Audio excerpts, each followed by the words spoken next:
अस्सलाम वालेकुम, मैं नौरीन सिद्दीकी और आज हम बनाएंगे काले चने। ये बहुत मसालेदार और बहुत ही आसान तरीक़े से बहुत टेस्टी बनकर तैयार होते हैं। तो चलिए चलकर बनाना स्टार्ट करते हैं। यहाँ पर मैंने लिए हैं 2 कप बॉयल चने और यहाँ पर मैंने लिए हैं 3 हरी मिर्च और हाफ़ लेमन, 1 टेबलस्पून गरम मसाला, 1 टेबलस्पून अदरक लहसुन का पेस्ट, एक बड़ा साइज़ मैंने प्याज के लिए है और एक बड़ा मैंने टमाटर का इस्तेमाल किया। ये पानी है और ये मैंने नमक, लाल मिर्चों का पाउडर, हल्दी, धनिया पाउडर, कश्मीरी लाल मिर्च, ये मैंने 1 टेबल यूज़ किया है। यहाँ पर मेरे पास से खड़े मसाले लौंग 4 से 5 अदद, इलायची 2 अदद, 1 टेबलस्पून मैंने ज़ीरा साबित लिया है और यहाँ पे मैंने ली है एक बड़ी अदद जो है यहाँ पे इलायची है और 2 दालचीनी स्टिक है और ये तेज़पात। यहाँ मैंने तेल ऑयल गरम करके यहाँ पर मैंने सारा मसाला इस तरह से आपने तेल में थोड़ा सा इसको फ्राई कर लेना है। हाफ़ कप मैंने यहाँ पे ऑयल का यूज़ किया है और इसके बाद आपने ऐड कर देना प्याज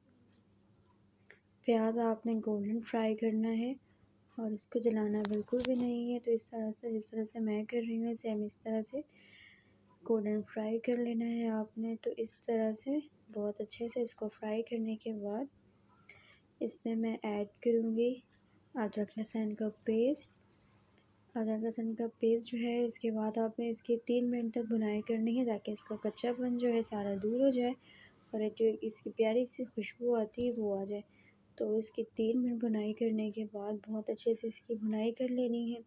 अब यहाँ पर मैं ऐड करूँगी टमाटर पेस्ट जो है मैंने एक बड़ा लिया था साइज़ में, तो इसको मैंने ग्राइंडर कर तो इस तरह से आपने इसकी भुनाई बहुत अच्छी करनी है, तकरीबन 4 से 5 मिनट। आप देख सकते हैं मेरी भुनाई बहुत अच्छी हो गई है और यहाँ पर मैं ऐड करूँगी अब कुछ मसाले। तो ये मसाले मैं बस ये वाले बस ऐड कर रही हूँ और इसके साथ मसालों के साथ आपने फ्राई करना है इसको तकरीबन 3 मिनट के लिए,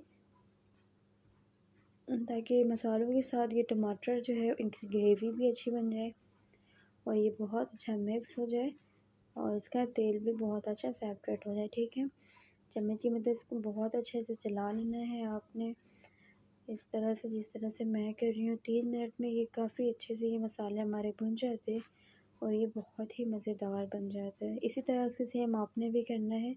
तो यहाँ पे बॉयल किए हुए चने मैं इसमें ऐड करूँगी। तो मैंने इसका पानी बिल्कुल भी नहीं फेंका था, आपने ग्लास में देखा होगा वो पानी मैंने 1 गिलास तकरीबन बचा लिया था, मैंने फेंका नहीं था। तो ये मैंने मिक्स करके इसमें मैं ऐड करूँगी पानी। तो इसमें मैंने 1-2 मिनट भून लिया है। अब मैं इसमें ऐड कर रही हूँ पानी और पानी आपको चनों का कम लगे तो थोड़ा-सा आप नॉर्मल पानी भी इसमें ऐड कर सकते हैं। ठीक है, यहाँ पर आपने इसको चम्मच की मदद से चलाकर तकरीबन 10 मिनट के लिए इसको लो मीडियम फ्लेम पे आपने इसको कुक करना है और मैं लो मीडियम फ्लेम में ही ये सारा कुक किया है मैंने।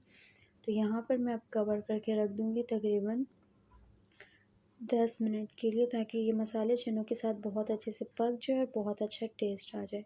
तो आप देख सकते हैं 10 मिनट के बाद, ये देख सकते हैं आप 10 मिनट के बाद बहुत अच्छा हमारा ये कुक हो गया। इसका शोरबा भी बहुत ही अच्छा लग रहा है और ग्रेवी बहुत अच्छी हो गई है और तेल भी सारा सेपरेट होने लगा है। तो इस पॉइंट पे चम्मच की मदद से इसको चला लेने के बाद मैं यहाँ पे अब ऐड कर रही हूँ गरम मसाला। ठीक है, यहाँ पे गरम मसाला आपने ऐड करना है और ये लास्ट में इसका एक जायका खुशबू जो है वो बरकरार रहती है। तो जिस तरह से ये आपको बताया जाए सेम इसी तरह से आपने इसको फॉलो करना है, तो आपका भी जो है ये चना बहुत अच्छा बनकर तैयार होगा। ठीक है, अब ये डालने के बाद मैंने इसको थोड़ा ये हरी मिर्चें जो मेरे पास पड़ी हुई थी ये हरी मिर्चें मैं ऐड करूँगी और ये फ्रेश हरा धनिया, तो ये थोड़ा-सा मैंने इसको अब लगा देना है और यहाँ पे मैं बहुत अच्छा हरा धनिया ऐड कर रही हूँ। इसको मिक्स कर दें आप चम्मच की मदद से बहुत अच्छे से और ये आप देख सकते हैं ये अभी से थिक होने लगा है।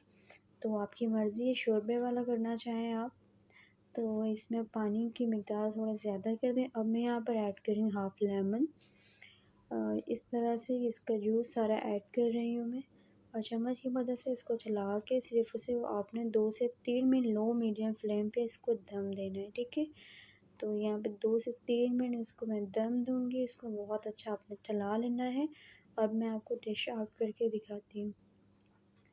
तो माशाल्लाह आप देख सकते हैं हमारे चने जो है मसालेदार मज़ेदार के ये चने बनकर तैयार हुए हैं। तो आप भी ये रेसिपी ज़रूर बनाएं, ज़रूर खाएं और उम्मीद करती हूँ आपको मेरी वीडियो अच्छी लगी होगी। वीडियो अच्छी लगी तो लाइक, कमेंट, शेयर और सब्सक्राइब प्लीज़ लाज़मी किया करें। चलती हूँ एक नई वीडियो में फिर आपके साथ हाज़िर होंगी और आप अपना रखें बहुत सारा ख़याल और मुझे दें इजाज़त। अल्लाह हाफ़िज़।